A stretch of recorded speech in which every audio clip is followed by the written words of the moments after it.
Happy Sunday. Welcome, welcome.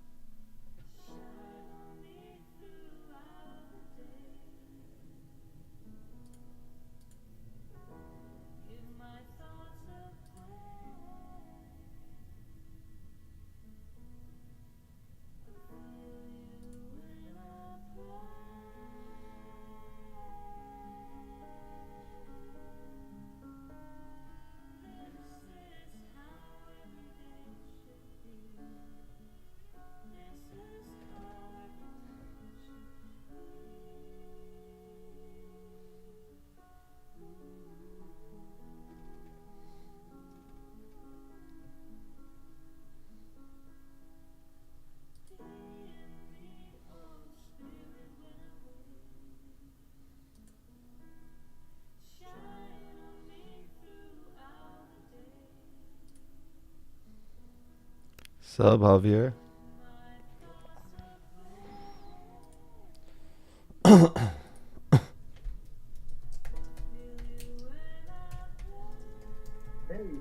Hey. Honestly, I wasn't expecting the meeting to start at this time. I was lucky that I saw the message.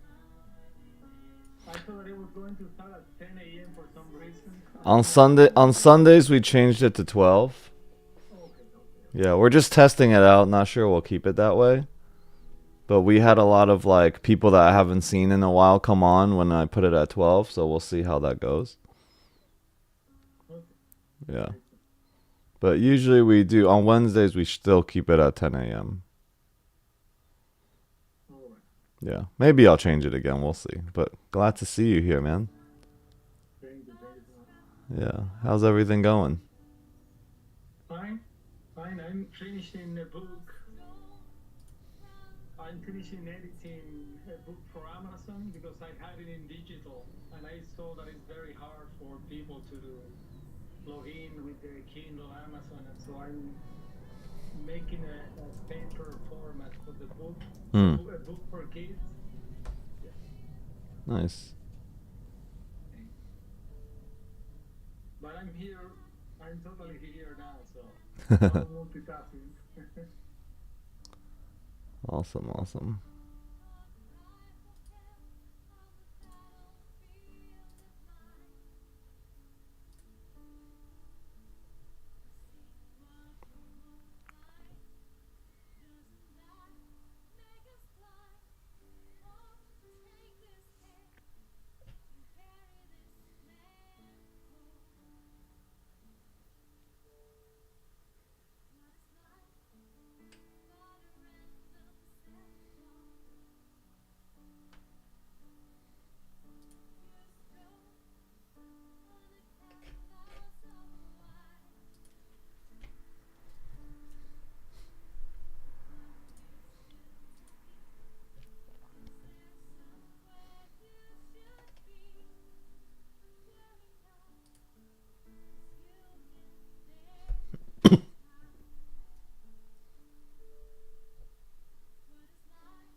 We'll get started shortly.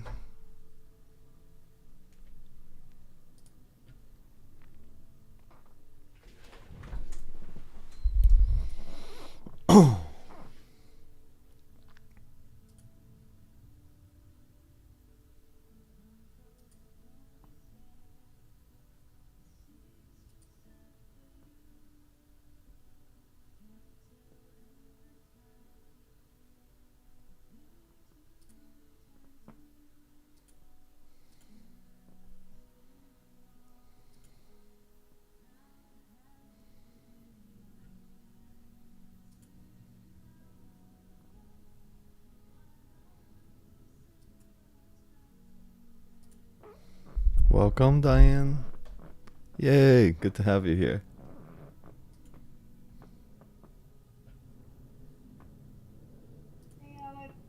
Hey. We're going to just give it a couple more minutes for people to hop on.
Oh, wait, am I live already?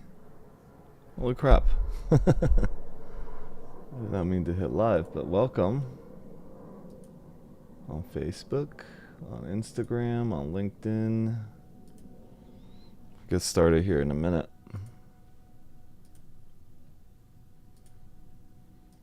Just giving people a couple minutes to hop on.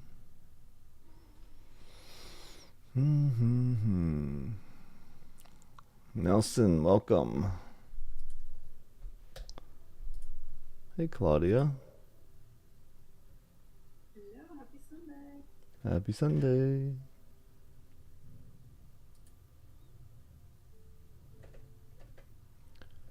Okay, so we'll get started here today. Hey, let me turn this music. Hey, everybody. So as more people trickle in here, just want to say I feel very blessed. We threw a live event yesterday, and anytime that you throw an event, or if you're going to speak in front of anybody, there's always a little bit of nerves, right? Like, who's going to show up? What is it going to turn out to be? And I just think, some of the connections that I made there, just for myself, I think is going to be game changer. I met somebody that is, he's IPO'd like 3 different companies. He's done 10 to 40x for his investors.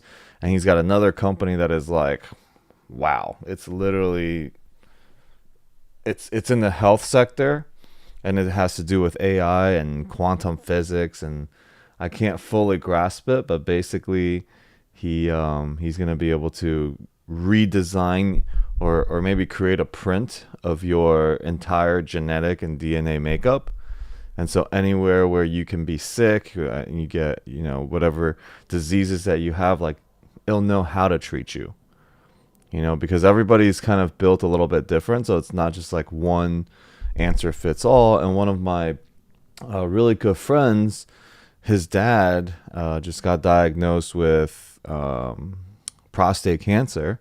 And I was talking to this guy about it, and he's like, do not do chemo. Okay, you need to do proton blasting or something like that. And he's, you know, he's healed Andrew Pachetti's voice, you know, the opera singer. You know, he's just done a lot of things in this medical field, and he's going to be launching that IPO by the end of the year.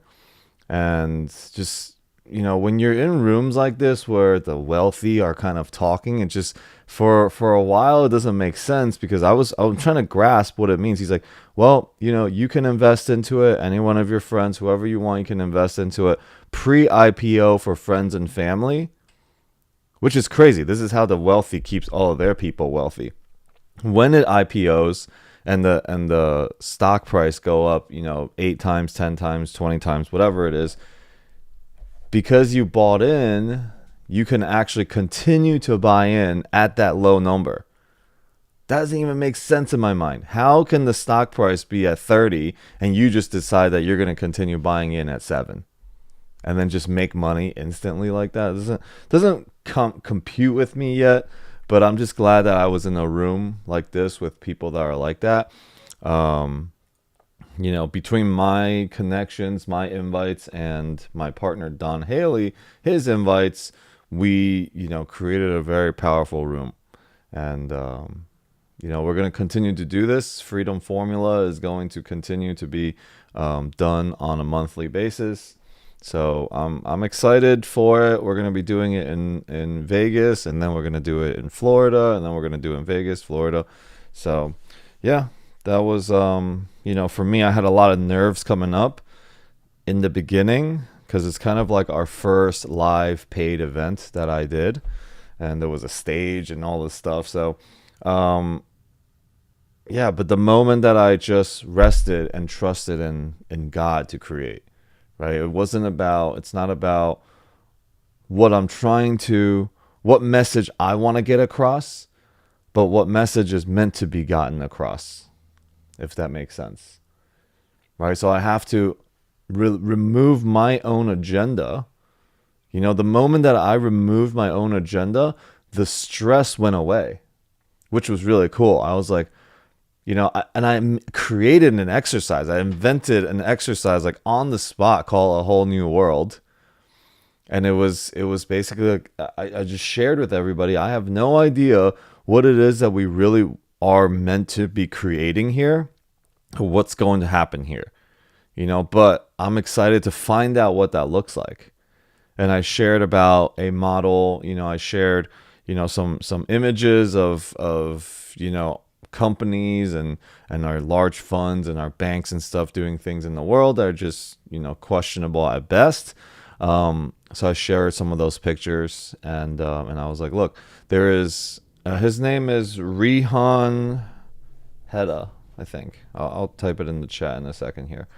But basically, you know, it's a model that doesn't work in this world. And the model is shareholder profit first, you know, answering to shareholder about profits. And everybody, and including every one of us, have profit as one of the, you know, if not the top priority. And if we do that, that means we put our values, our principles, our relationships, God, love, everything behind profit, and which is why the world is operating the way that it is today. So it's not that people are bad or it's people are greedy or anything like that. It's just there's a model that we operate from in the world that is compromised. All right, so from there we did this exercise where people just write down, before you buy a product, before you work for a company, before you invest in the company, what are some ways of being or something that you want to see in a company that is above profit? What are your values? What are your principles? What's important? So there was like ethical, honest, eco-friendly, like all these things, and we just created this page, which I still have over there, that is a whole new world. I'm like, okay, well, now I have an idea of what we're meant to be doing here. If we take nothing away from the event, like, at least let's bring that awareness to our mind that, it's not always profit first. And somebody said impact. I love that. Impact is one of my favorite things. So yeah. And when I let go of my own agendas, like I was sharing, then the stress and the burden kind of just left. I was like, okay, God, you tell me what to say. Okay, show me what to say. Tell me what to do. And it was just a really, really beautiful surrendering that I experienced during that. So just wanted to share that. Welcome everybody. Claudia, did you want to share something, or you just unmuted by accident? I unmuted my husband. I told him. Okay. So the other thing is, my wife and I got into this pretty bad argument over something dumb, and it like spiraled out of control. So she's my greatest teacher, obviously. I really get to see myself when I'm in this relationship with her. So, yeah, so we got into an argument over something stupid, and it spiraled so badly that we're like, you know what? Maybe we should just move into different places. I was like, it's fine. I'll get you another apartment, condo, whatever. You're not inspired by anything by me. And it just went like super out of control in the conversation we were having. And it just seemed so right to have that conversation, right? To be going down that spiral, and it's not real though. This is when the Course says you can recognize the ego, because all you want to do is separate. And then we're both like, yeah, fine, let's do that. And it's insanity, and finally I was like, and then we didn't want to talk. We're like, nope, not talking. And then we also did it, we got into this fight in front of Nick, who's this like 17-year-old kid staying with us. We could have a lot of guilt around it, right? We could shame ourselves and everything around it, but then it was an opportunity, because the Course in Miracles has taught me that everything is an opportunity. What is it? What's the opportunity here? We got into this big fight. It's not about who's right, who's wrong, even though in the moment I was so committed to being right. We sat outside and we talked for like 3 hours. Literally, I just ditched everything. I had a call with a broker, our lender, like just super important calls that I had. I was just like, nope, not even gonna answer it. My friend Justin's calling me like 20 times in a row, and I'm just like, nope, I don't care about anything. Screw it all. Right? Like in that moment, it's just like, screw it all. Why am I even trying? Why am I working so hard for us? And the beginning of the conversation was just what I'm doing for you, and you don't appreciate it. And then she's like, well, you don't appreciate what I'm doing. And that's just literally, the ego is always trying to depreciate what somebody else is doing for us. What somebody else could have done. And then we also inflate what we've done, what we're doing. Right? So, and then in an argument, that just becomes the conversation the entire time. It's like, who's doing more? Well, I'm doing more. No, I'm doing more. No, I'm doing more. You know what? Let's just split up. It was so insane. I mean, but the coming back together finally, when I was just like, okay, I hear you. At one point, I was just like, are you going to continue to be insane? I ask myself this question all the time when I'm losing my shit. I'm like, are you really just going to commit it to being insane? And for the answer most of the times while I'm like upset is like, yes. It's not me that's insane. It's them that's insane. And it just keeps going. I'm so stuck on it. I can't get out. But there's just at one point, it just gets so crazy that I'm like, no. Like, I'm done being insane. And then I'm like, okay, I hear you. Okay. And I'm really trying to hear her now. And as I focus on hearing her, she hears me. And it's just so interesting how that plays out. When you bring it, when you bring the love can be felt. You can feel it, others can feel it, and that's how we extend the love that God has for us, that's when we can even recognize it. When we extend the love that we are, is the way that we feel love. It's not for anybody else. Remember, I said this: the course and everything that we do is only for us. It's not to weaponize it. It's not to project it onto others. But how do we feel love, and how do we feel peace? And anything that is a lack of joy, anything that is depressing and anxious and judging and attacking, that is all forms of the ego. And the section that we're going to read today in chapter 4, this whole chapter is about the illusions of the ego. And this section is really powerful because on Wednesday, we did love without conflict, right? What does that look like to love without conflict? And that's first to recognize that the kingdom is you. It's not that the kingdom is within you or the kingdom is somewhere out there that we got to reach, right? That like, I got to do all these good things so that I can return back to the kingdom. I'm going to be judged for it. So it's actually outside of me. I got to go and achieve something. You are the kingdom. Okay, and that this kingdom is perfectly united already. It's perfectly protected, and the ego will not prevail against it no matter what, even if you think and you believe that it's real. So this loving without conflict is also to recognize how much and how vigilant we've been to protecting the ego versus protecting our right mind. Right? Like when we're upset, when we get righteous about things, like how much do we try to protect the ego? We're always trying to protect the ego, but why are we not as vigilant for the kingdom, which is you? So that becomes the question. And so as we go into this section, which is this need not be, it's about the stuff, the experience that I'm feeling, right? Like in this fight with my wife, and the wanting to separate and just be insane and really hurt this person. The wanting to do that is the ego. How vigilant are we for the ego? Always defending it. So the Course says this need not be. You don't even need to be experiencing these things. You're just choosing that. And so it is because that we choose the ego that we can't hear the voice of God. So also part of the ego is always like, what's my agenda? What do I want? Not like the collective, the oneness I, but the individual separate I.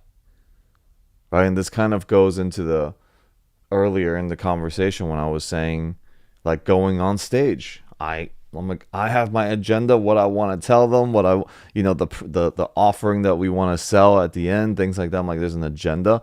But the moment that I can just be humble enough to say, and clear enough to say, it's not my agenda, right?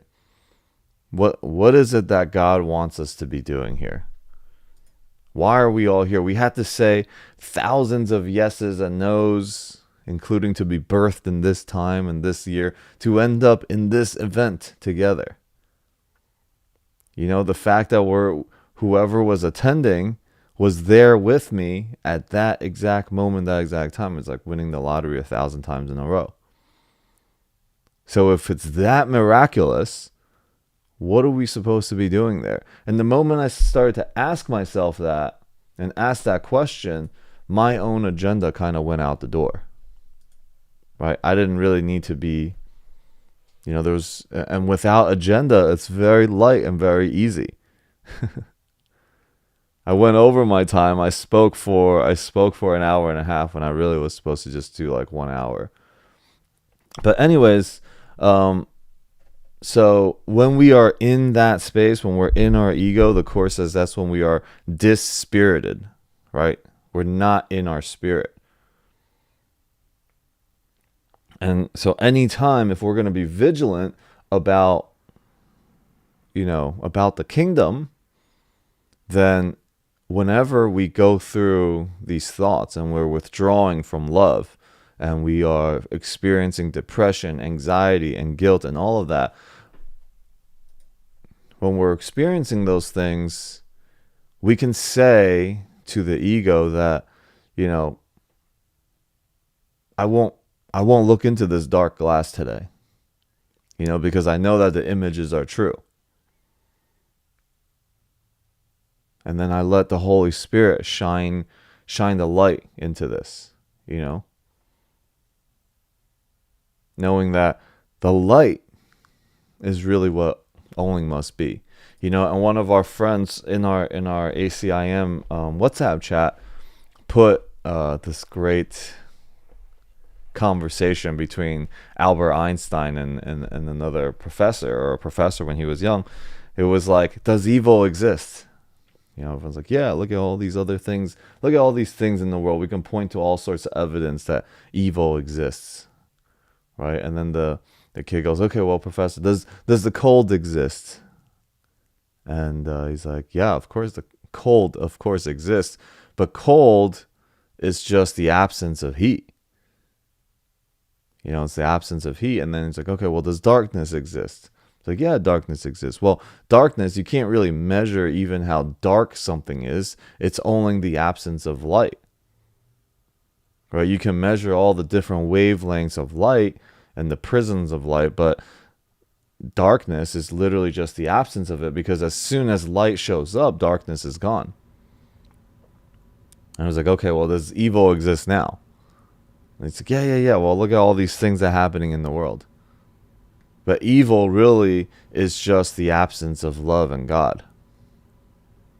You know, so it was a pretty powerful little article. It's in our dear sister Jaslyn posted it in our WhatsApp chat. It's cool little perspective about, you know, good, bad, evil, all of these things, right?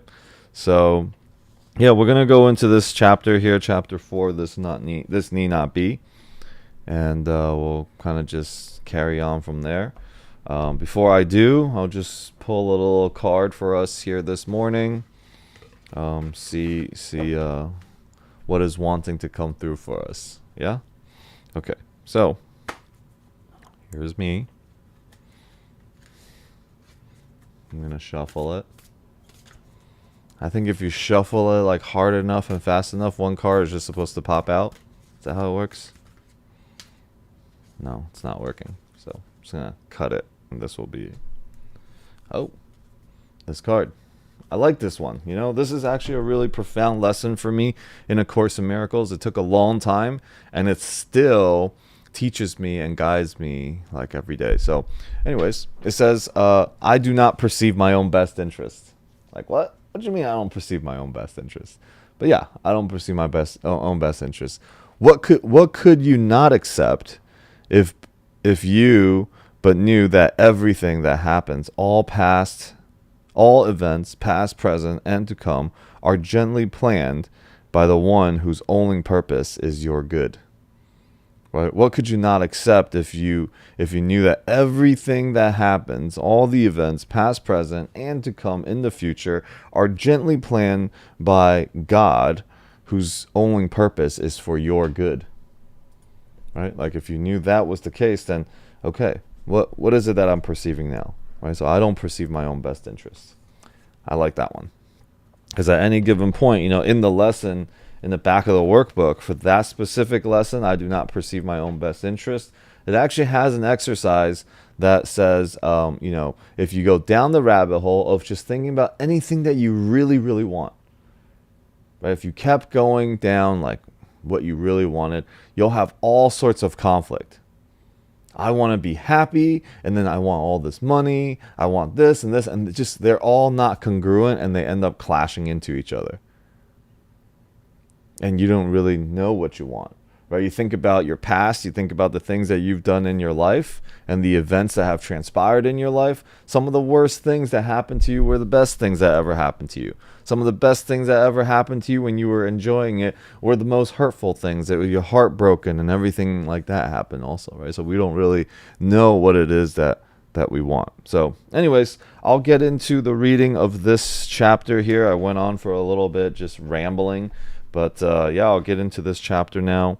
And so for anyone that is here listening, and if you're listening to the replay, thank you for being here and co-creating and extending this, this miracle, extending this love outwards to others. Because as you hear it, I invite you to listen with your heart, whatever that means for you. Okay, so try to listen to this section for your heart. As we read and words are spoken, thoughts will come to you. Thoughts will come to you about business. Thoughts will come to you about, your relationships, about the last fight that you had, the last time you lost your peace, the last time you judged somebody, whatever it is, just let those thoughts come. There's no need to push them away. There's no need to try to understand what it is that I'm reading here. It's just let go, let God. There's no agenda here. There's only what God wants to have show up for you, whatever that is. Okay, so this need not be. If you cannot hear the voice for God, it is because you do not choose to listen.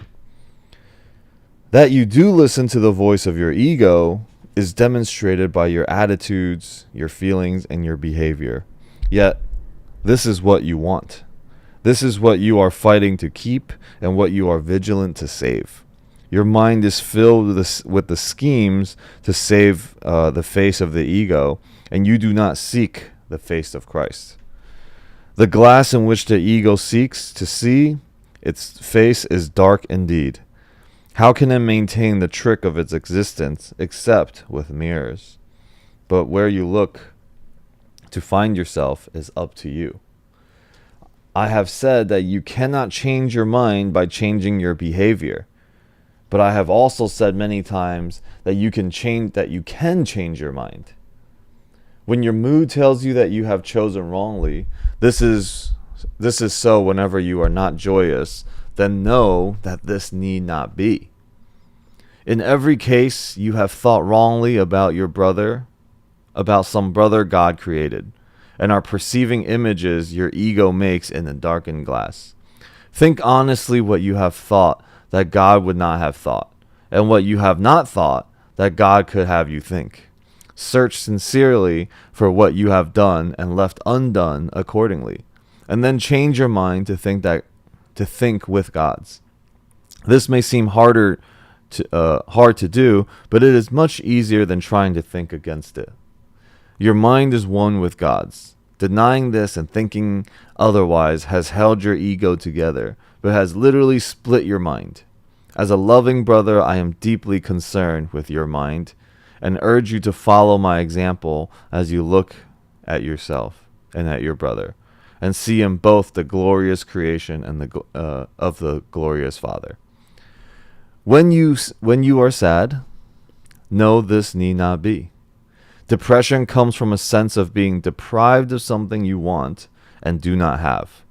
Remember that you are deprived of nothing except by your own decisions, and then decide otherwise.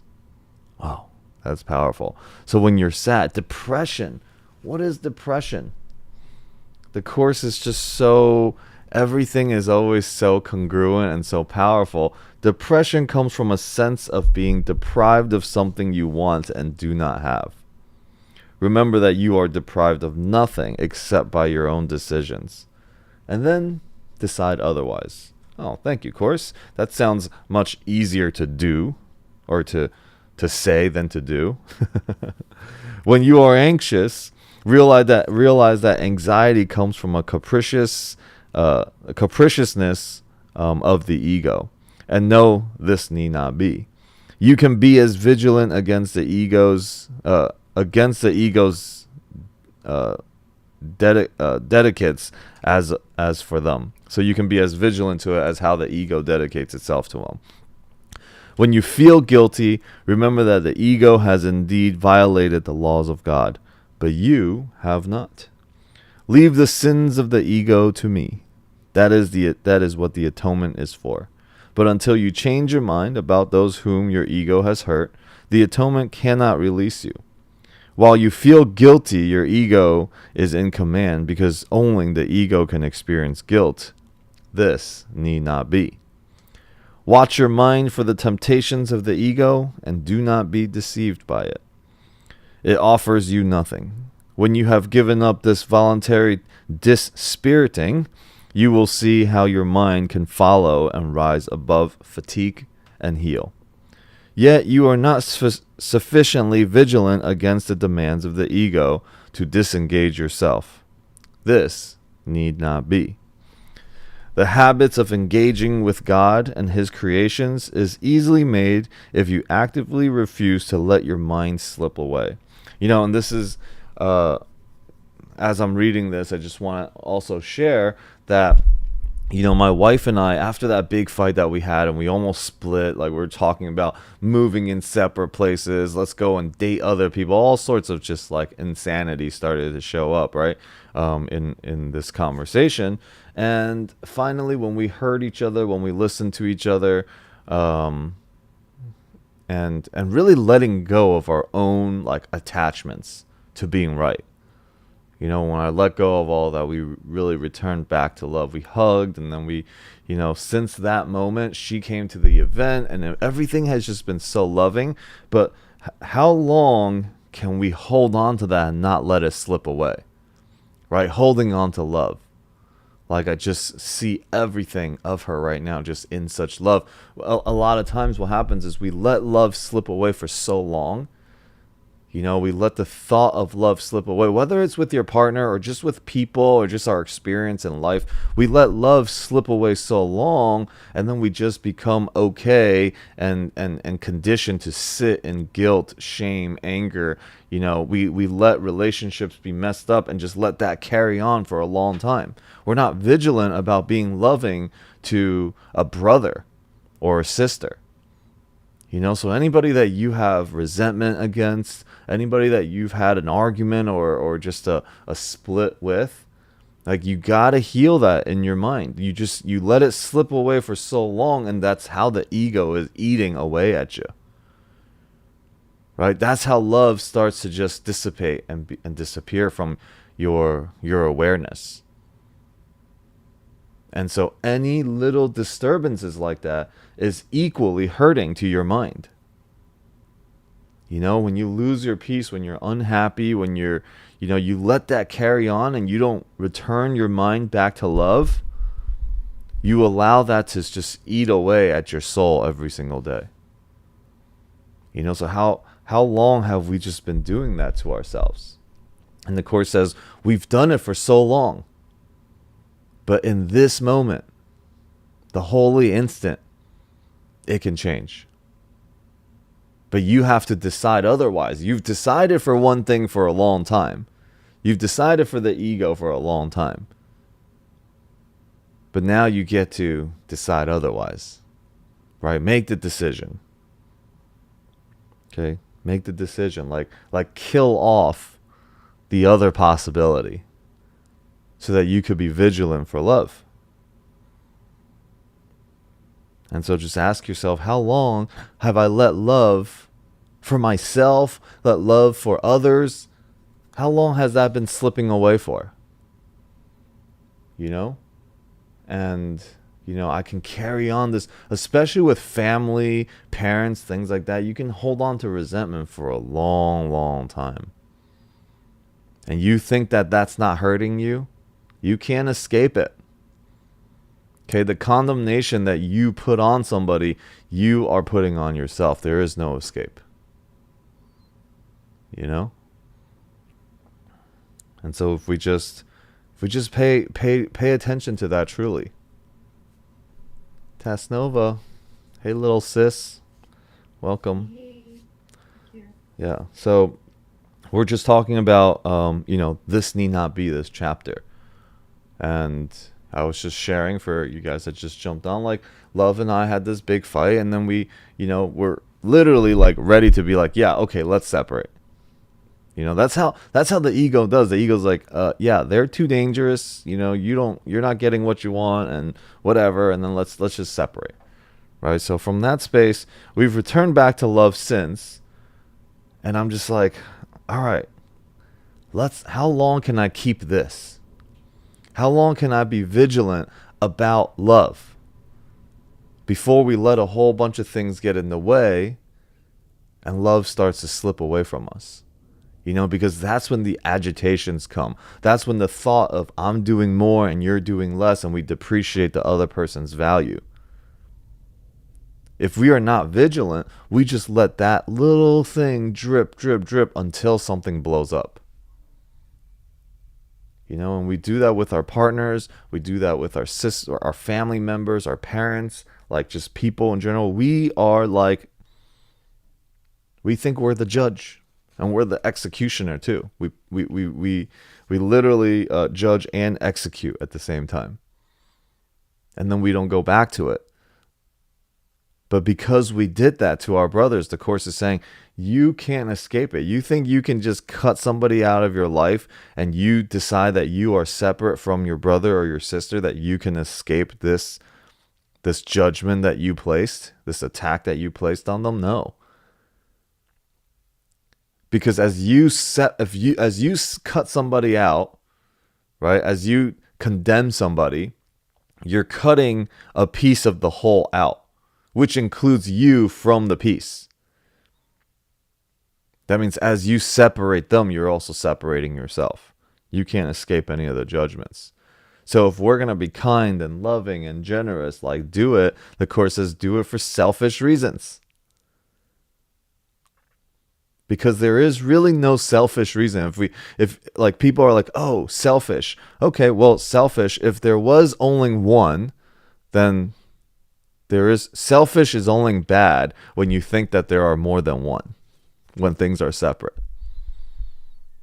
But when there isn't, when your mind is healed, it is in one, then selfish is just for everything, for everyone.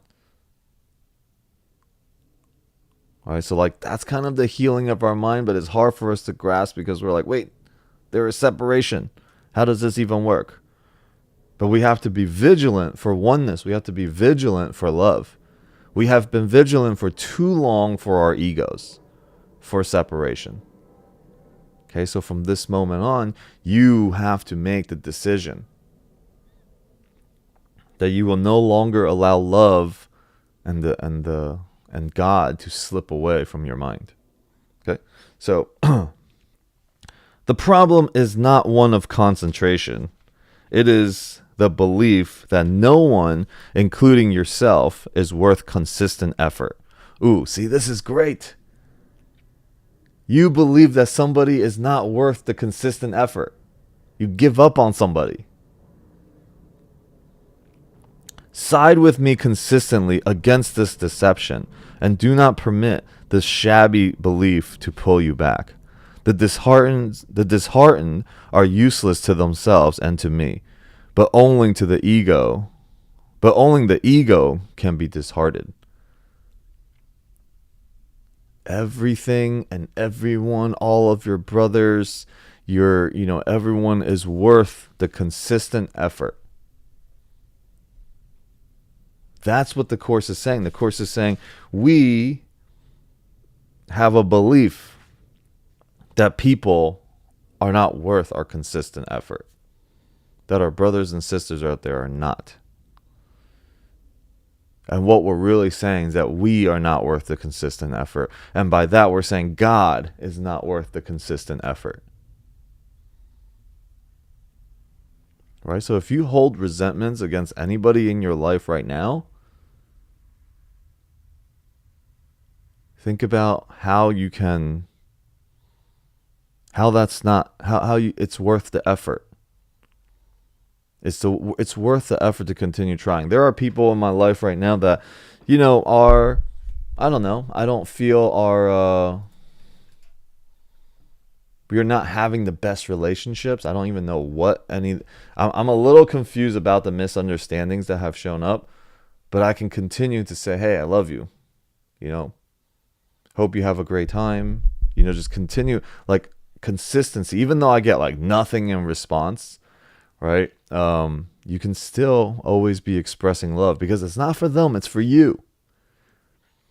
It's for your own peace of mind. Your brothers and sisters are worth the consistent effort. And by being consistently, by putting in effort, to not have resentments, not let those things eat you away. That's how you don't let love slip away from your mind. That's how you don't let God slip away from your mind. Like, we numb ourselves out when God slips away, when love slips away. And then we explode on somebody. So anyways, yeah, so being very diligent to the love that is us. Have you really considered how many opportunities, welcome Brooke. Have you really considered how many opportunities you have had to gladden yourself and how many of them you have refused? There is no limit to the power of a son of God, but he can limit the expression of his power as much as he chooses. Your mind and mine can unite in shining the ego away,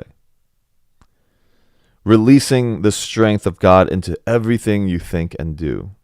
Do not settle for anything less than this, and refuse to accept anything but this as your goal.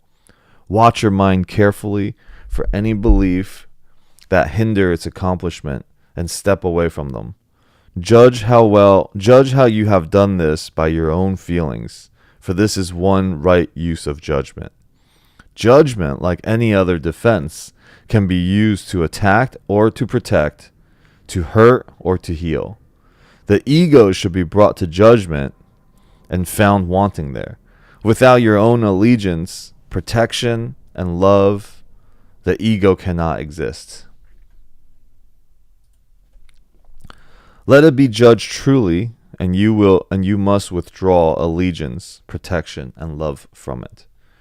You are a mirror of truth in which God himself shines in perfect light. To the ego's dark glass, you need to say, I will not look there because I know these images are not true. Then let the Holy One shine you in peace, knowing that this and only this must be. This mind shone on you in your creation and brought your mind into being. His mind still shines on you and must shine through you. Your ego cannot prevent him from shining on you, but it can prevent you from letting him shine through you.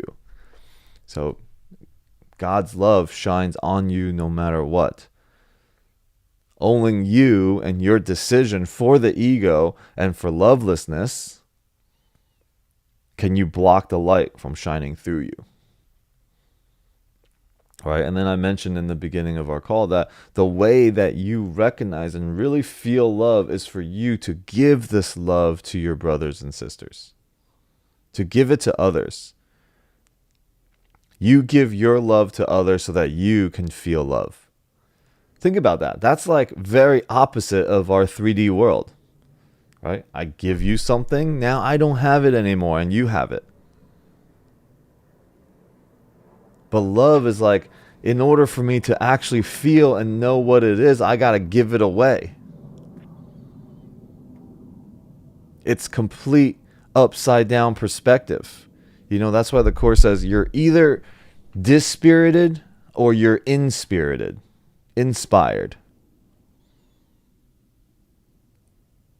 And they are not, there is no like common ground between that. There is no common ground between I give to you and now I don't have and you have versus I give to you and we both have. See, that's complete upside down. So all the things that we are experiencing in our life, all we have to do is take them and place them upside down, and that's right perspective. Pretty crazy, right? But you have to choose one to be true. You cannot choose both to be true. You cannot choose that if I give to you and I have less and you have more, and then choose that, oh, well, I can give to you and we can both have more. See, that is so opposite, and that's what's conflicted in our mind about everything. We have this about everything. I don't know why I'm holding these cards. But we have that. Like, everything is, our minds are so twisted and conflicted and we can't understand anything because, one, we're like, wait, the 3D, this physical world is real. And then we're like, no, the spiritual world is real. No, this physical world's real. No, they can both be real. No, actually, you have to just decide for one.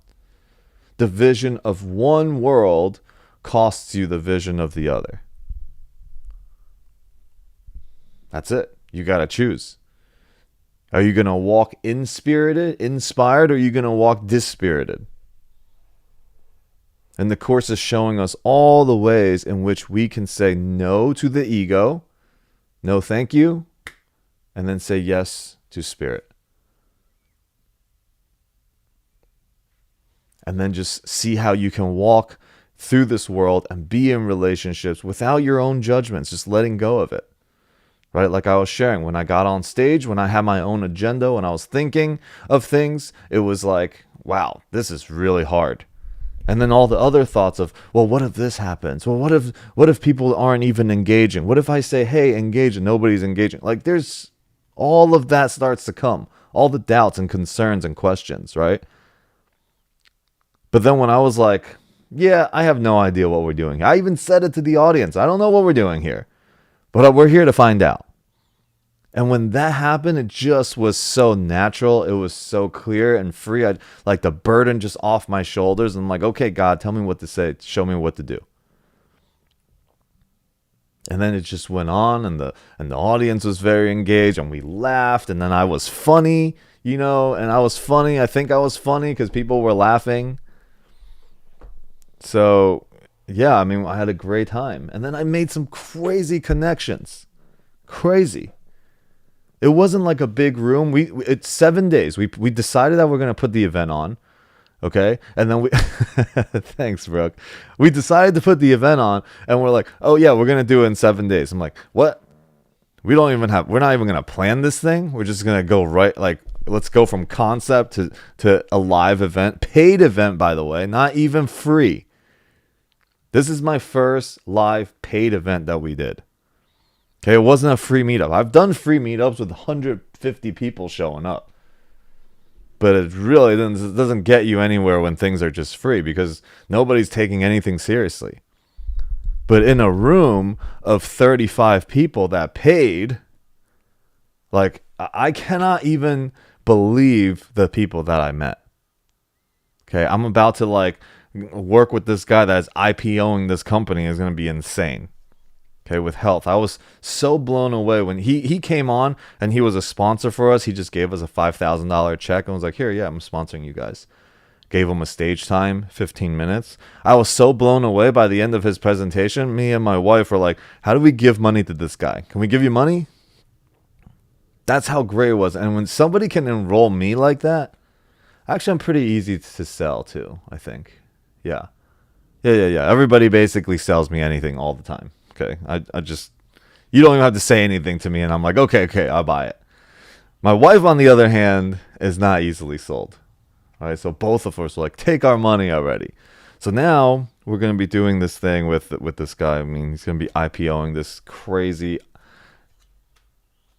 AI quantum health thing that's going to change the world. I mean, IBM's on board. They already have like the government, like all the hospitals, like, utilizing their products as like a beta and everything. And, they basically are, I think the idea is to kind of create an AI genetic version of you, and knowing how it responds to all different types of medications and things like that. And I don't know. So instead of testing it on rats and then dogs and then monkeys and then to human trials, it tests on an AI. It's crazy. I don't know, but apparently it's going to be big. So anyways, and then I meet this other guy. He's got a freaking swimming pool with a beach and 11 waterfalls and a kitchen in the middle of it. Like, how it's in intimate events like this where people paid. That is it's all powerful people. So anyways, where was I? Why did I even get there? I have no idea. Where was I? Oh, the first coming of Christ is merely another name for the creation. For Christ is the Son of God. The second coming of Christ means nothing more than the end of the ego's rule and the healing of the mind. I was created like you in the first, and I have called to you to join with me in the second. I am in charge of the second coming, and my judgment, which is only used for protection, cannot be wrong because it never attacks. Yours may be so distorted that you believe I was mistaken in choosing you. I assure you, this is a mistake of your ego. Do not mistake it for humility. Your ego is trying to convince you that it is real, and I am not. Because if I am real, I am no more real than you are. That knowledge, and I assure you that is knowledge, means that Christ has come into your mind and healed it. I do not attack your ego. I do work with your higher mind, the home of the Holy Spirit, where you are, whether you are asleep or awake, just as your ego does with your lower mind, which is its home. I am your vigilance in this, because you are too confused to recognize your own hope. I am not mistaken. Your mind will elect to join with mine, and together we are invincible. You and your brothers will yet come together in my name, and your sanity will be restored. I raise the dead by knowing that life is eternal, is an eternal attribute of everything that the living God created. Why do you believe it is harder for me to inspire the dispirited or to stabilize the unstable? I do not believe that there is an order of difficulty in miracles, but you do. I have called, and you will answer. I understand that miracles are natural because they are expression of love. My calling you is as natural as your answer and as inevitable. Super powerful, right? Like in our life, we will continue to be called towards love. We will be continue to be called towards the awakening.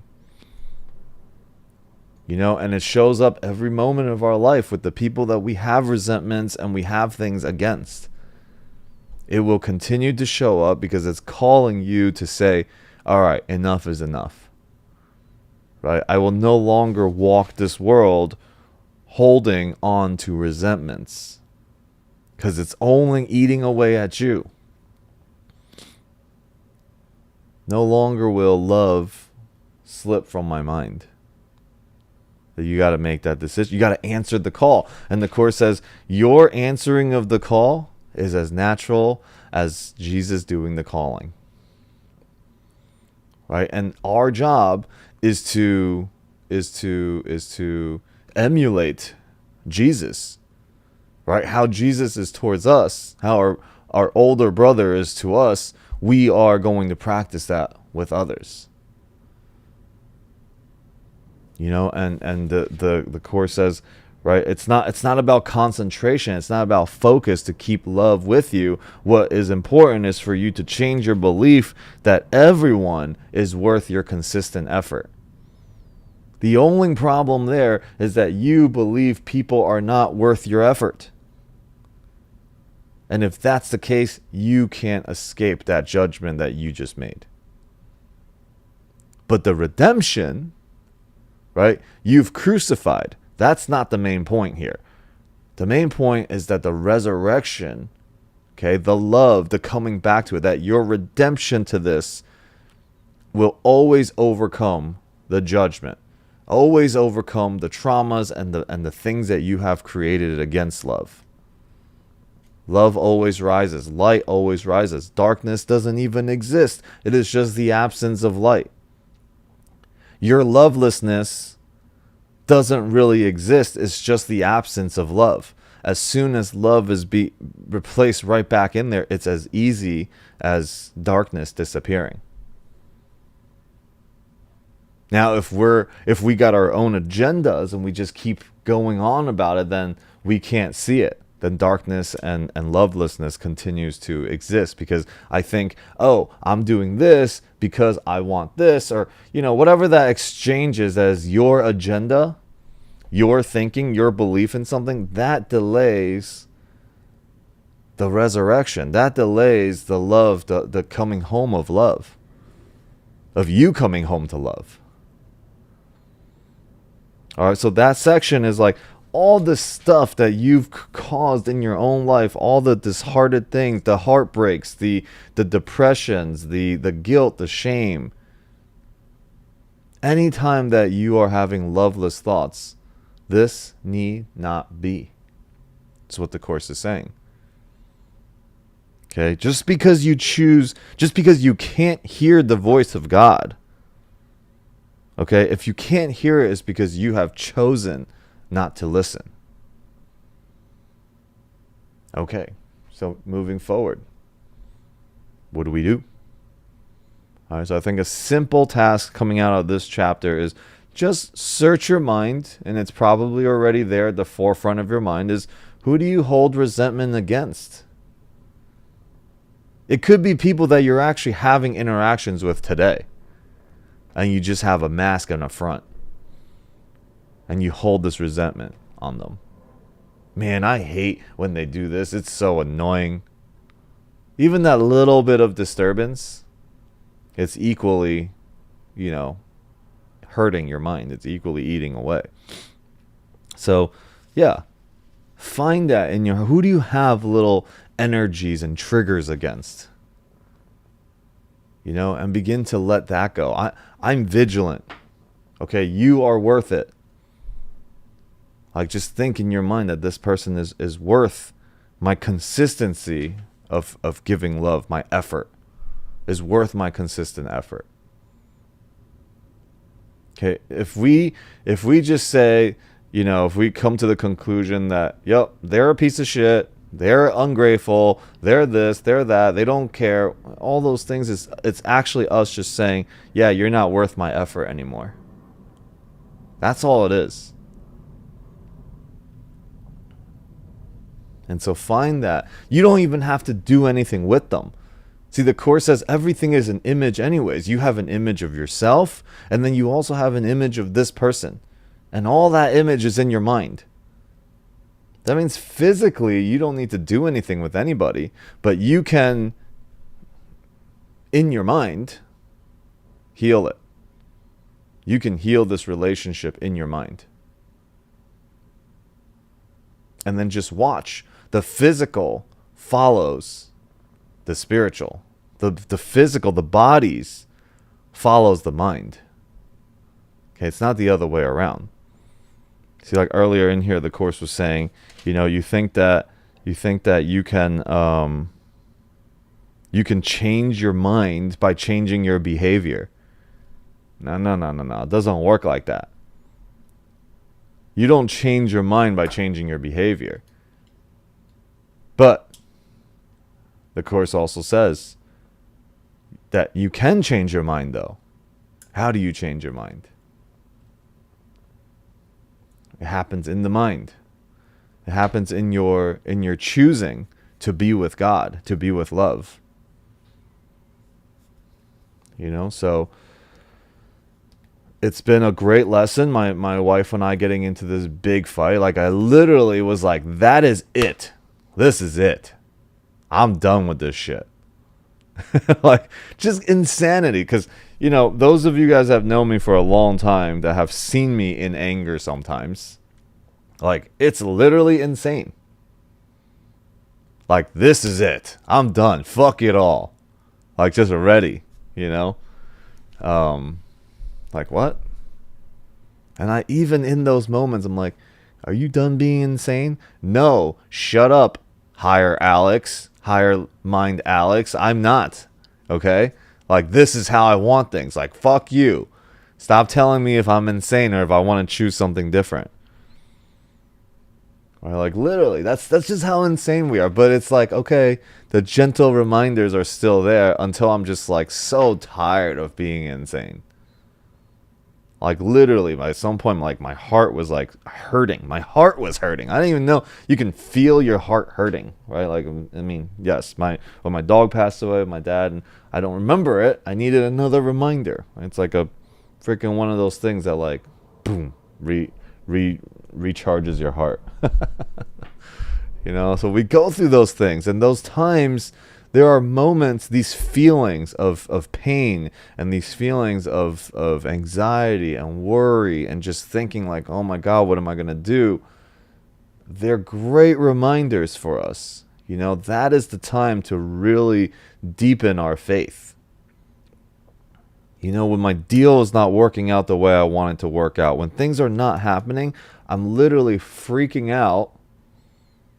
But in those moments, every time those things come up, I'm like, okay, this need not be. God showed me a different way, you know, to look at this. You take it over. Let me see it through your lenses. And I just keep asking throughout the day, like hundreds of times. And what's going to happen is these things are all going to work out perfectly. I'm like, man, remember when I was just like going through it? And it's all fine anyways. So just like continuing to deepen, like every single moment should be dedicated to that. All the things happening to us is really happening for us, and we dedicate our minds to like practicing our faith and trust in the moments that we have no freaking clue what's going on or what's going to happen. We have no idea what we even want. You know, we're like, I think we want this to go through. I think I want another $100,000. I think I want $500,000. All this stuff, you know. And I was talking, I met this guy, Andrew Cartwright, yesterday. Okay, at our event, he was one of our speakers, or he was the third speaker, and he's like, dude, at some point when you have so much money, it is all pain. Every single day, somebody is suing you. You can't do anything. Anything you do, somebody can sue you. And it only costs $294 to literally slap something onto somebody about something that's totally not true. But it's kind of, you can publicly Google and search it because it's like part under this like litigation thing. Like so many things, and attorneys can get so good at it. And he was like, yeah, sometimes I'm questioning myself about myself. Like he had this massive monster company, and he had the development company and the building company, and then something happened with one of the subs, so he had to sue himself to get something for, you know, get something done, and then that became a whole slander case about him. But it, like, if you dig deeper, like that's like you find out what the story really is.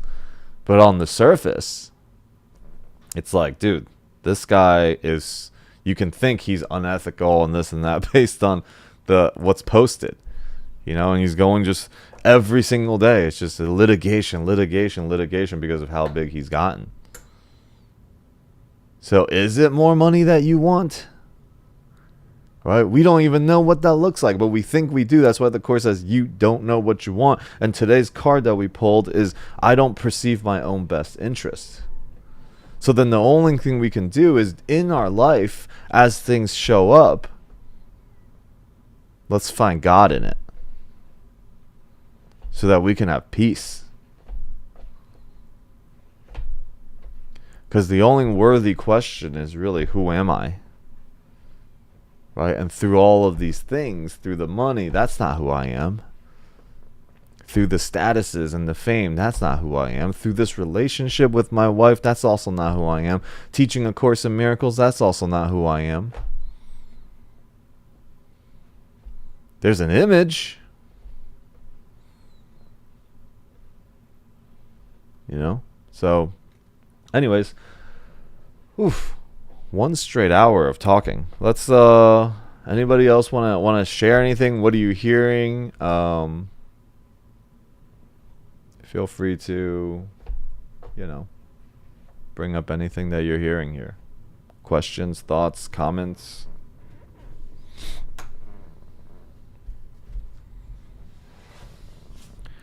I shared about my challenges in my life. How are you guys doing in yours?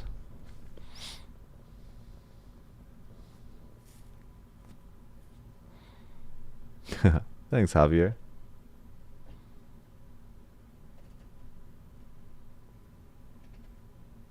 Hey, is your recorded yesterday, Alex? Or if people wanted to pay for it live, moving. Yeah. So I'm like, man, this is from like 12 to 6. Like, man, I'm not gonna be like fully present, packing and doing all this stuff. So one, is it recorded for us to watch? It's not recorded for like a whole thing to watch, but we will have a lot of bits and pieces of it that we'll put out, just for good content. But we are going to be throwing it once a month. We'll be doing it in Florida. We'll be doing it in Vegas, and there's talks right now of getting Mr. Wonderful at one of these events. Like my partner Don, who is actually here a lot on these calls, freaking crazy well connected. He's like, yeah, I've hangs out with Ed Milet and just people enjoying. He's like, yeah, I can bring them. I can bring whoever you want. He has the yeah, Nick Santacentenso. Okay, so yeah. Inspirational speaker. He's lost his limbs, and yes. Well, he was born like that, but he was born like that. My apologies. Yeah, so Don and him started the keynote speaking company together, the branding company. So, Don's been in a room with Donald Trump. He's been, on stage with Tony Robbins. And I'm just like, okay, you and I are going to start throwing events together? That's cool.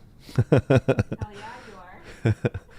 So we're going to be doing, and we really came together on freaking the Course of Miracles.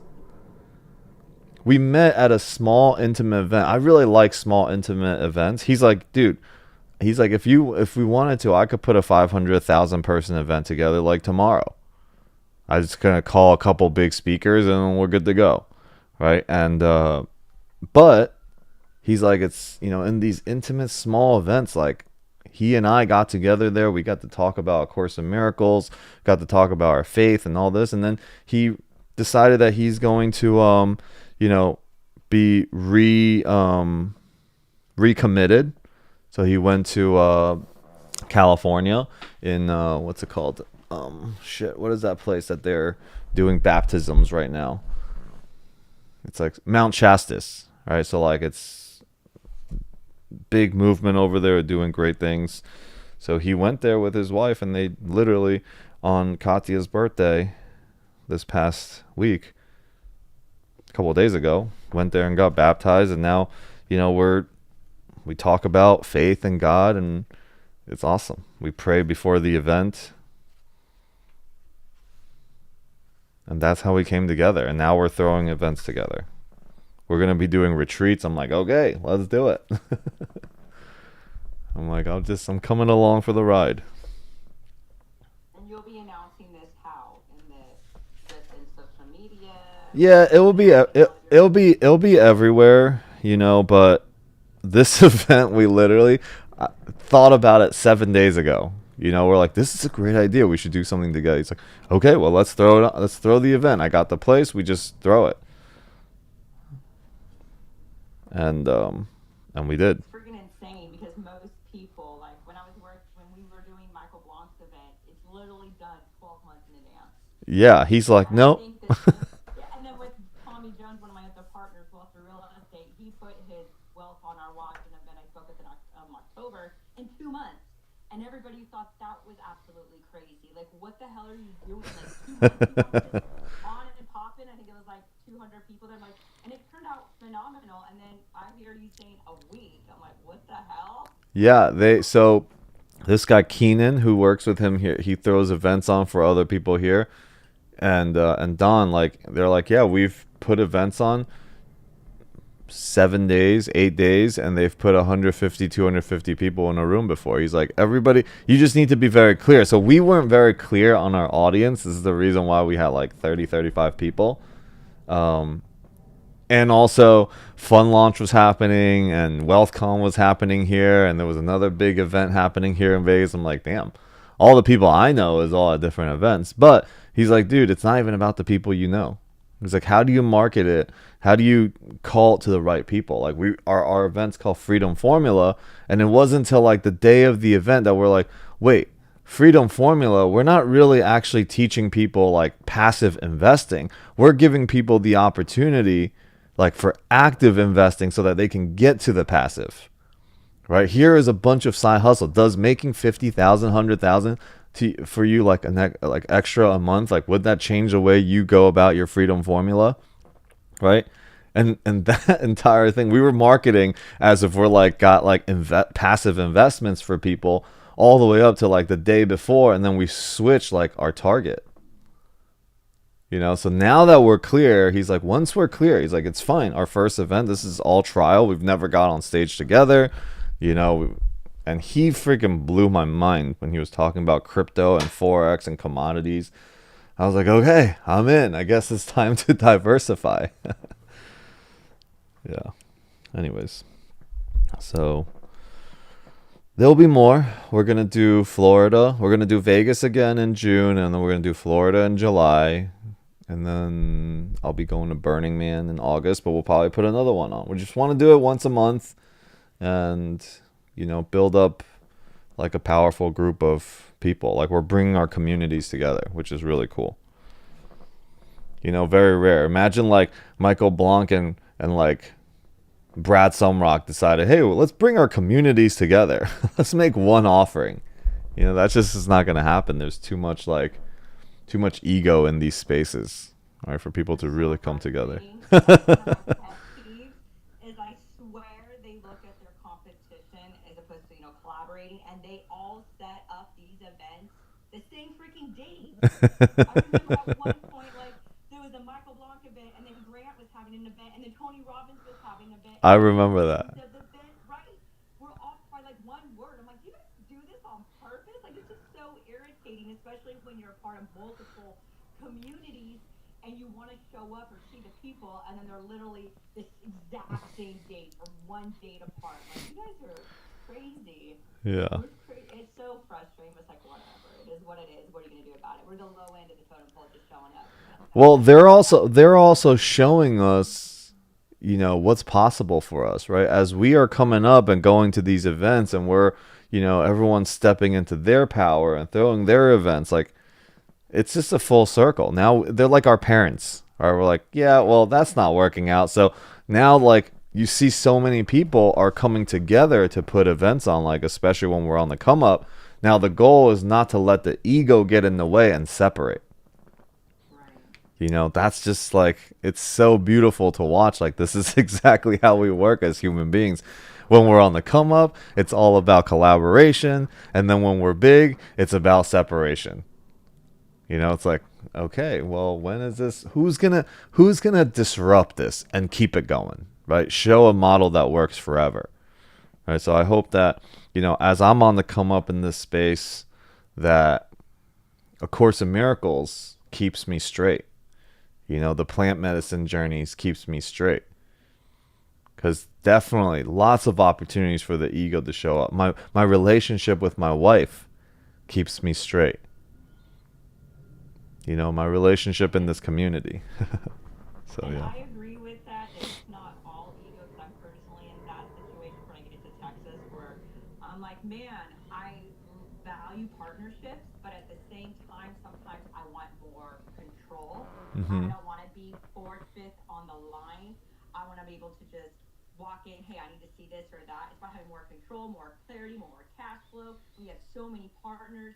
You're not making as much money, or I'm waiting on other people for my K1s. And if I'm leading it, I'm going to be Johnny on the spot with my K1s and my passive investors K1. So part of it from a personal standpoint, I'm kind of on this mission like, okay, what's the building now that I can tackle with less than 10 people, like minimal partners, where we have more cash flow, more clarity, more control, faster implementation and turnaround of things, clearer communication, because I'm in the weeds, I'm a first point of contact. So there's a flip side of that too. So I get that too. I don't want you to think it's an ego thing. No, I get it. Like, same thing. Like, I have a hotel that we're buying. It could be a 20% cash on cash for people.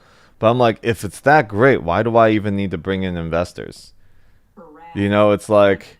People convert from syndication, because it's such a lot of work. It's a lot of work. It's crazy. People don't get it. Ton of work, and it's exhausting, and that's why guys on the phone all day yesterday and trying to pack. And one thing that a lot of us were in agreement of, who are big syndicators, are like, man, let's do a word of mouth only deal, but we're putting in our own capital to tackle, even if it's only 62 units, 50 units, 100 units.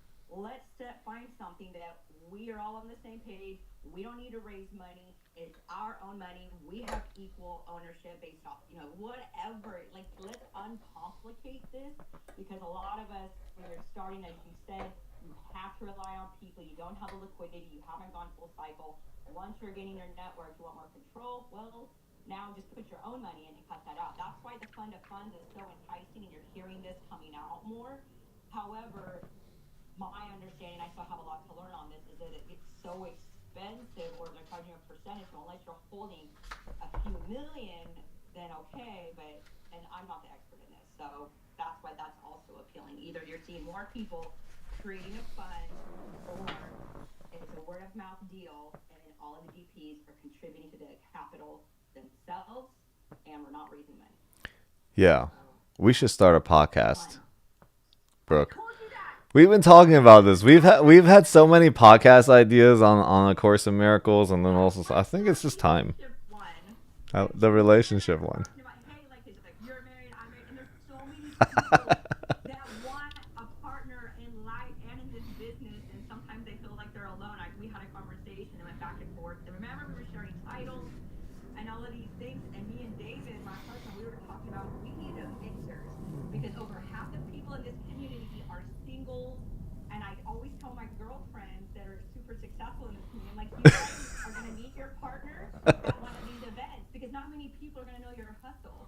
And if you are married and you come to these events, that we need to bring one single friend, that's your pass, and have an entry to pay. Because I've talked to so many women and even single men in these communities, and they want a partner, but they don't want a Tinder, let's just hook up and wham bam, thank you, ma'am. Wham bam, thank you, ma'am. That's the podcast name right there. How to get it and keep it. That's hilarious. Oh my god. Well, let's keep making this happen. I'm excited for that. I would do that. I love it. Okay.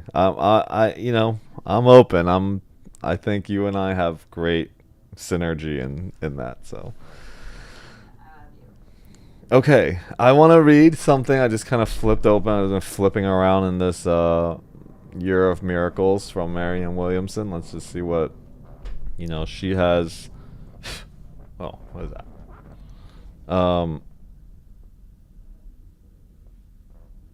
I needn't struggle for what is mine. I don't know why this title just attracted me. No idea what it says. I needn't, is that a word? Needn apostrophe T. I need not struggle. I need not struggle for what is mine. Okay, good. I'm never going to say that word again. Needn't. I need not struggle for what is mine. I need not apologize for the fact of my existence. Angels themselves celebrated, for I am a creation of God. I am adored by him, as is everyone. I need but to remember this, to experience what is mine. I have a voice that is mine alone. I have talents that are mine alone. I have functions that is mine alone. Such are gifts he has given me. I need not struggle for what is mine. Dear God, may I not be tempted to believe that I am less than you created me to be. May false humility not deter me from appreciation of your power within me. May true humility fill my mind and heart, that I may find my strength. Amen.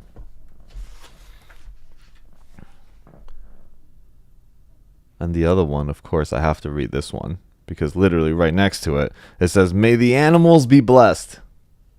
Oh, where's my dog? Where's Harley at? Today I remember the animals of the world are cohabitants of this precious planet. I recognize their vulnerability as well as the harm we sometimes do to them. May careless, even cruel behavior towards animals be forever removed from the earth. May my heart be open to ways I can be of service to them. May the relationship between humans and animals be lifted to its highest place. Dear God, please bless the animals, protect them from the actions of those with cold hearts. May we be proper stewards of these precious creations in our midst. Amen. Aw, Marianne. Oh, ooh. You know, animals. I love them. They're just so cool. Literally on my Facebook and on my Instagram. I know I've shared this many times, but literally everything on my Facebook and Instagram is either basketball or it is animals. And then there are ads that get me to buy all sorts of shit. I don't understand. I think I should just start my Instagram channel just reviewing these products that they get me on on these ads. That'd probably be go viral, all of those. Yeah, you know what? I'm gonna do that. Because it, it gets me to buy shit all the time. Crazy. Alright, what else? Maybe if you give them a bad review, they'll stop tagging you. Oh, yeah, maybe. Or they'll give me more of it. We got 10 more minutes. What else? What's wanting to come through? What's wanting to be shared? I'd like to share something, Alex. This is Val. Hi, Val. How are you? I'm good. Welcome again. Thank you, and thanks for all the value that you're sharing, and thanks for your story that you shared about your wife.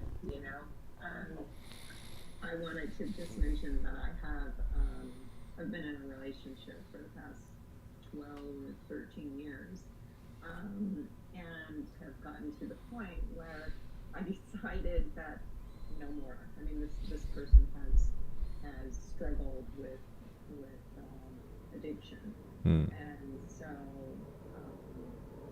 with drinking, and so I got to the point where I said, for me, I need to just separate myself. I need to, work on myself and me getting closer to God.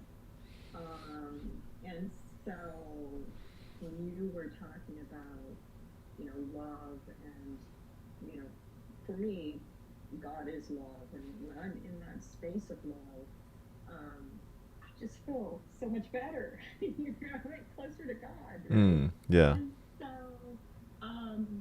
but I wasn't talking to this person. And when I went to last week when I first met on your, of course, with miracles, I thought, wow, I can love, I can talk to this person, but set boundaries, like, and I felt so much better, like, because that's really the place that I want to come from. Is that loving place and not the ego. So anyway, just wanted to share that, and also I wanted to put this out there for the group and for you. How do you, like, this is probably the ego. This person says, oh, I lost respect for this person as soon as they started cursing. So, and I've thought about that in the past as well, is you being close to God.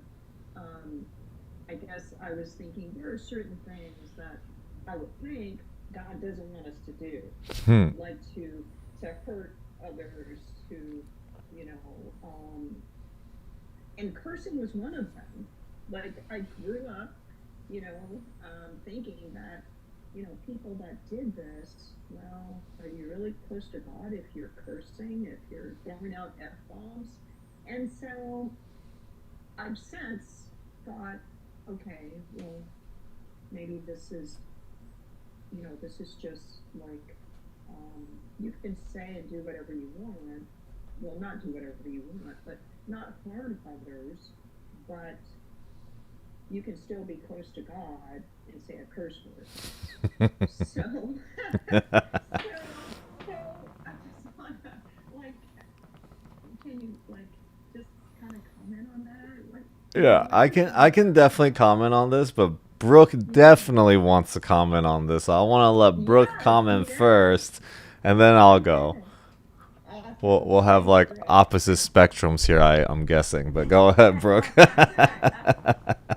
Well, and so for me, one, I know I have a mouth on me. I don't make excuses for it, regardless that tomboy military family, we're rough around the edges, right? Sometimes I grew up going to church constantly, 4 or 5 times a week, Camp Rally.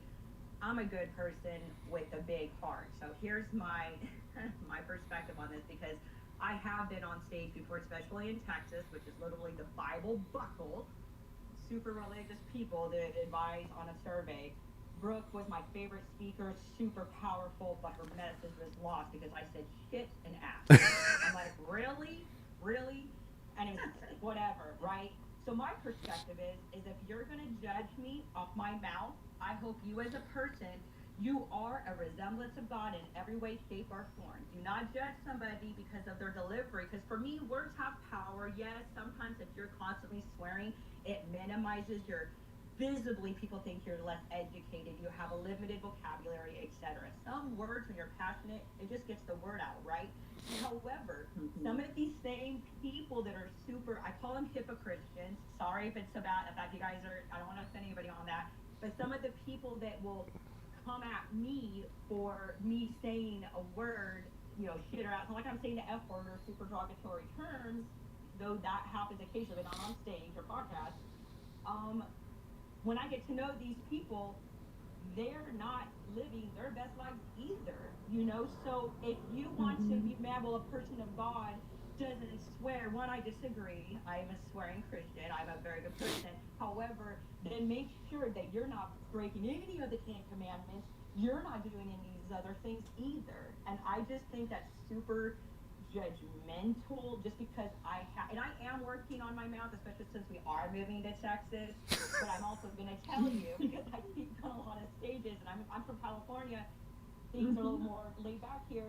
But in private conversations where I feel comfortable, I'm gonna be like, "What the hell are you thinking?" Or, "This is some bullshit." And if you're gonna think I'm a bad person, or because whatever, to me that says more about you than it does me. And I saw this on social media. If you do not know my number, you do not know me well enough to judge me. Be quiet, right? So I'm very passionate about this. Like your cell phone number? Yeah, if you do not have my cell phone number, well, you don't know me. And so stop judging me, stop criticizing, quit putting out this bad juju out there on me, talking smack or hating on me. When if you don't even have my cell phone number, you don't know me well enough to run your mouth about me in the first place, right? Right? So, but on the flip side, I understand words have power. And if you are a speaker, you are on a podcast, you have a message that needs to be delivered, choose your words wisely, because some people, you want a wider span of audience, right? You want this to resonate, you want this to land with people.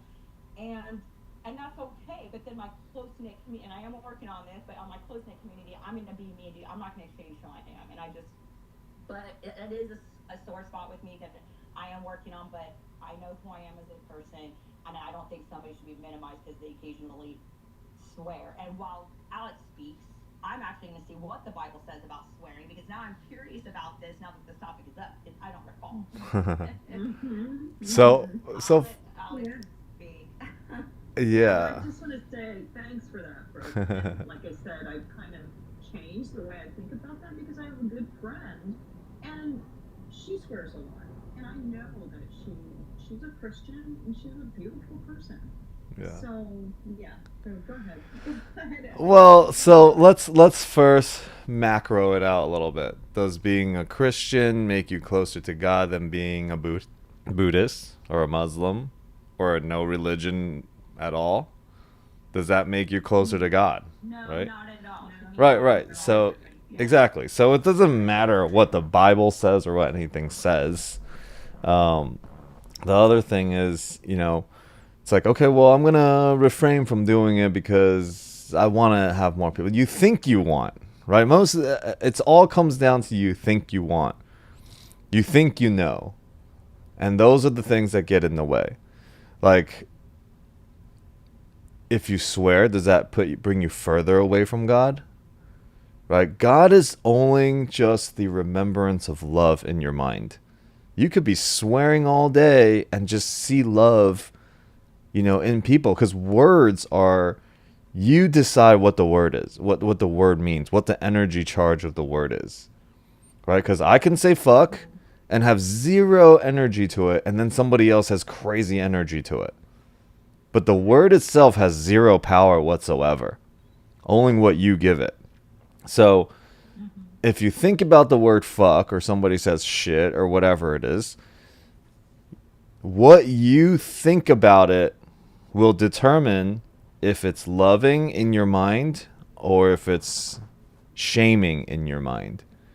And the moment that it's about shaming, the moment you doubt and question and you don't really know, that means the thought and the remembrance of God is lost to you. So being closer to God is literally, oh, you can say shit, fuck, you can do whatever you want, and I still remember God. That's how I'm closer to God. It's not about if they're closer to God or not. That's not my concern. It's as a reflection here, can I be closer to God? And as I get closer to God, I can only see that this person is close to God. Right? Because whatever we see is a reflection of what we make real in our mind. If we allow the words fuck, shit, or whatever to determine our judgment of it, or our experience of this person, then literally we are perceiving something and then saying that has power over me. Or I can say projection makes perception, that what I'm projecting outwards is what I'm perceiving back. So ultimately, I am the one that's in control, and I have the ability to choose to see fuck and shit as loving or as not. Right? And the moment that you attack, like, look, this is a perfect quote for today. If attack is not relinquished entirely, it is not relinquished at all. And you can't say, oh, yeah, I'm okay with this, and I'm not going to attack here, but then I'm going to attack here. Any attack that shows up, you are fully going to be condemned to it as well. So the goal comes back to you and how you look at things. Like, don't worry about what's going on outside, because none of the things going on outside has any power over you. But when it's reflected to you and you feel a certain type of way, that's when you can choose in your mind, am I going to be closer to God, or am I going to be closer to the ego now? Right? Because even from the beginning, when you started that question, you're like, well, this is probably coming from the ego. Well, you already know it. Right? And the blessing and the gift here is, okay, let me ask for forgiveness that I forgot about love. I forgot to be in spirit, and that I have even doubt about my brothers and sisters, regardless if they're swearing or doing whatever they're doing. But if God is in my mind, then I only see what they're doing as a reflection of God or a reminder of God. So then my only appropriate response is not to attack and to judge, but to respond with love. And then when we figure out, wow, everything in life, the only proper response is with love, and everything is either love or a call for love, then I'm healing my mind. So this person swearing is actually God showing me how to be closer to God. So then this person must be acting through God. God must be present there also, right? So. Yeah, love that. Love that. Absolutely. Like that, just the light bulb just went ding. Yes. Absolutely. Thank you. Yeah. Yeah, that was great. Very powerful. Thank you. Yeah, and we'll forget, and then we'll remember again, and then we'll just do this together, right? I mean, in like a week or so, we're gonna be like, oh shit, I went through all of that again. Yeah. And on the real estate side, I'm sorry, did you want to add No. anything else? I just had a question about real estate. Go for it. This will be the last question, but yes, go. Last one. Okay. All right. Thanks. I'm very new at multifamily. I have been in the space of wholesaling single family. Nice. And now my focus, thank you. Now my focus is on completely on multifamily, and trying to make this short, but a deal was presented to myself and my partner. We're both new at this, and we are going to be GPs on the project with an investment, a small investment of only 50,000, but it's a 354 unit project. And this person we've met her at an event, and she's wanting to give back and to kind of mentor us. And so my question is, we were sent a contract, and because we're so new at this, we're trying to research and everything. Do we need to have like an OM or a PPM that kind of spells out everything? What we have is the pro forma, the spreadsheet that has all the numbers. I don't know if this is a question for you guys, but I thought I'd just put it out there. I think this is Broad. yeah. I mean, I think it's very normal for new people coming in to be invited onto a GP deal to raise capital, even if you put a little bit in yourself, right? I mean, I just can't imagine really a deal that size, 340 units, and you put $50,000 in, and then you just become a general partner in the deal. I mean, I would talk to more people about that also, and then definitely, like Brooke said, like everything you should have a lawyer look at, and not just a lawyer, like a real estate securities attorney. So I can refer you to some if you want, but yeah, an SEC securities attorney, because they'll know, like, all right, well, if you were to just say, okay, yeah, I'll be a GP on this deal, and I'm putting $50,000 in, and I'm going to do nothing else after that. Or, okay, actually, you know what? I won't even say that. I can't raise any money. If you say I can't raise any money, right? Let's see if, like, then would you still be a GP? Yeah, because she wants us to raise well, of course, yeah.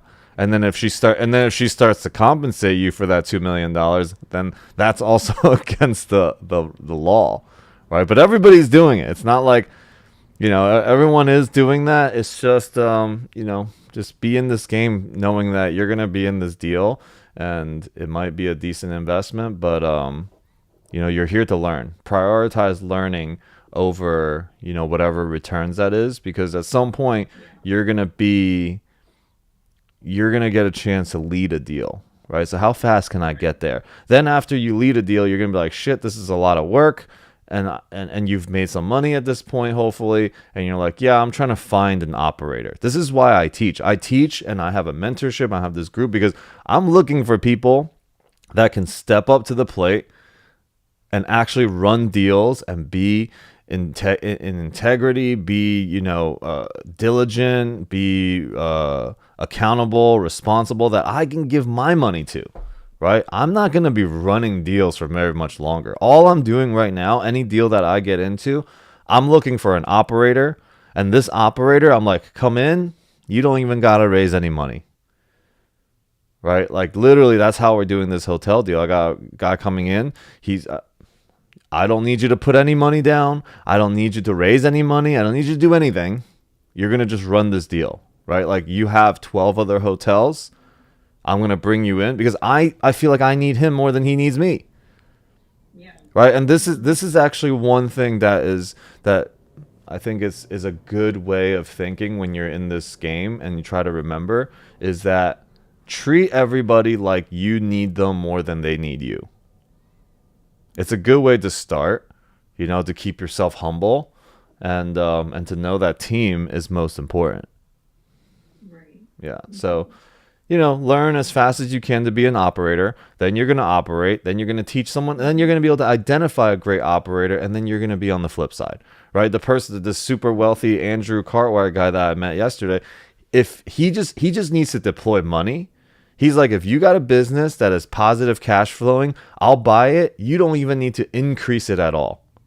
Like if you can just run it exactly the way it is, I'll be happy and I won't even call you for we'll talk once a year. So this is what the super ultra high level guys are playing at. And we're just like, how do we get there? Does this deal get me closer to that? Does this deal get me closer to that? Does being around this person, being in this room, get me closer to that? Right. So, and then at the same time, can I not compromise and lose myself along the way? Right. Like whatever is most important to you, your values, your principles. Don't let the attraction of money or being a GP, lure you in to be compromised. Right. Along the way, that's why these calls are so important for me. And you guys are here, but it's important for me that I get to go through this. I'm literally here just, venting and talking about my own problems all the time. And you guys are just here like holding the space for me. So I think these calls are amazing. And, I hope,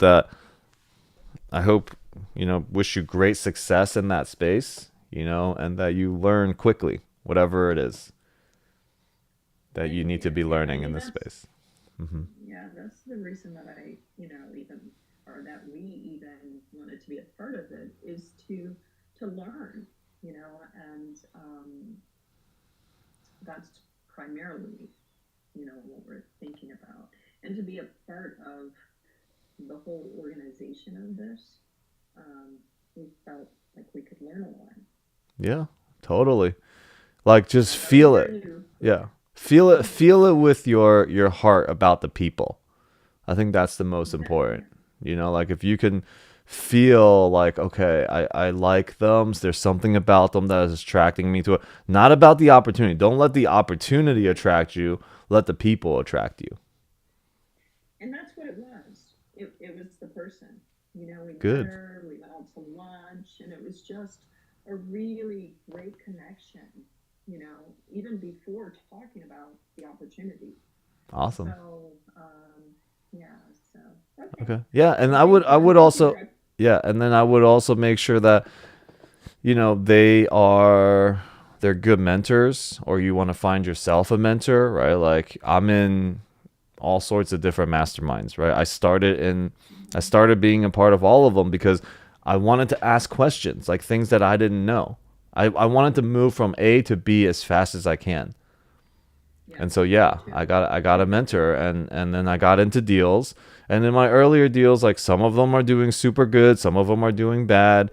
Not bad, but just like, they're struggling a little bit with what's going on in the market.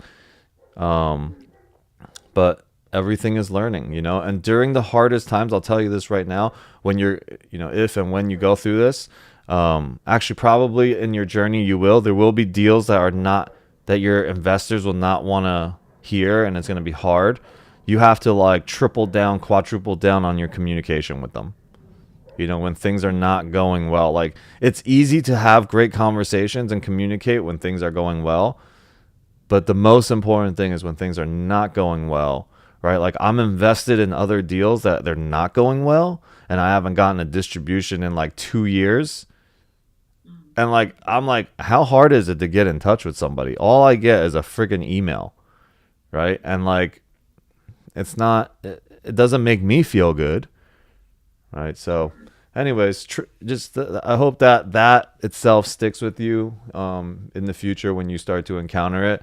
And, anytime that you need any second opinion, thoughts on things, you can feel free to ask me. You can ask Brooke too. Brooke is pretty seasoned in this game.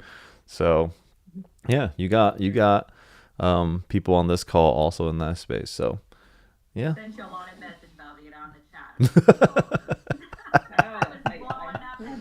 You've been blowing it up. Yeah. All right. Screenshot that thing and. So definitely to echo Alex, there's no shortcuts in business other than a mentorship. Mm-hmm.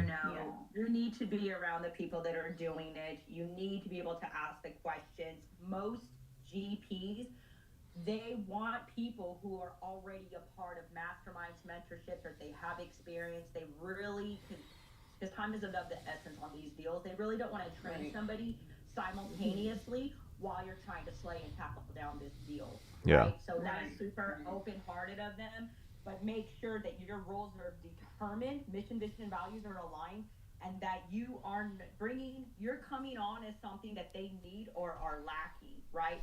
Don't do, because I did this in the beginning of my journey. I collaborated with people because, oh, they were cool, and oh, she works at a bank, she can give me the debt, oh, he's connected, oh, I'm good at this, or she's good at this. Do not, just because they're cool people doesn't matter. This is business, it's not personal, this is reputation, this is your money.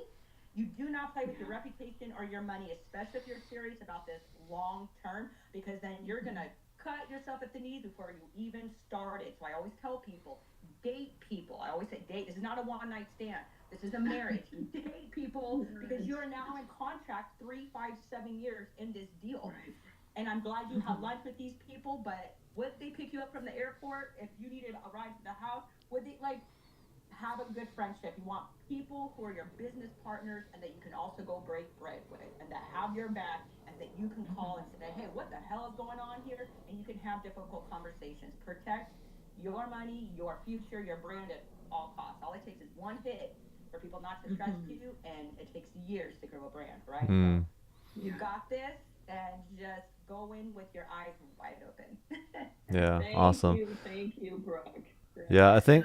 Can Go ahead. is it okay if I reach out to you, Brooke? Or Yes. you know? Yes. Okay. Ah, Okay, yay. let's hear it. Let's do this. So, anyways, on before we sign off here, one last thing Val just kind of share with you, and this kind of goes for everybody too. It's like, Yeah. when a deal like this is ACIR, course in real estate, ACIRE. Oh, I like that. Maybe I'm gonna name my new course that. So, when it comes to this syndication game and multifamily real estate, things like this, like everybody, not that they're not genuine, right? They're gonna be great people and they're gonna be great friends, and I think everybody wants to serve and help. But there is also a selfish kind of thought, which is we need to raise money. Right? So everything becomes this raise money, and I will be whoever I need to be to get somebody to raise money for my deal. And that will be the only kind of caution that I would step into. That's why you want to date them, like Brooke said. Like, okay, well, if you just weren't going to raise money, or if you weren't, if you're like, oh, I can't raise $2 million, how will they treat you then? Right? Will they still go out of their way to come and meet you for lunch, or is it gonna be like they don't even answer your text anymore? Right? So little things like that, just be wary of. Everybody speaks a really big game and seems really generous and kind, and then the deal goes down. It's like, well, can I reach this person again? Right? So follow them, watch what they do, not just in the real estate space, but outside the real estate space. Like, is everything about manipulation of money? Like, how do I get more money from somebody, and how do I raise more money for a deal? Like, it's semi important, but you know what? Like, the relationships that are formed are more important, right? So, anyways, that's just not that people are bad. A little bit of caution along the way, just things that I've learned along the way myself as well. And just know if you're focused on growth, right? Like on learning, then all of these things, no matter what happens, is going to be a win for you anyways, right? So that's the mindset to keep yourself in, is it's all going to be a win, regardless if it looks good or it doesn't look good, or you meet the right person, you trust them, they break your heart, da da da. It's all learning. So focus on the learning, and just know you're gonna have to fall a couple times so that you know what falling feels like, and then you can be more empathetic and sympathetic and do better as an operator, Right. So along the way, Brooke, me, anybody, I'm always available for just if you need to run some idea by me, So Okay, wonderful. yeah. And is the best way to reach you is through the email? Yeah, you have to text. I mean, anytime that you when you see the text that come through, you can text right through there, or whatever ways we've been talking already. Okay. Perfect. Okay. All right. Well, Cool. thank you guys. Appreciate it. All right, everybody, you're all amazing and have a great day. I hope this conversation served you and your relationships today. Much blessings. Have an amazing Sunday. Tell people that you love them, and I'll see you guys on Wednesday, hopefully. We love you, Alex. Thank you, Alex. Love you all. Bye, everyone. Bye.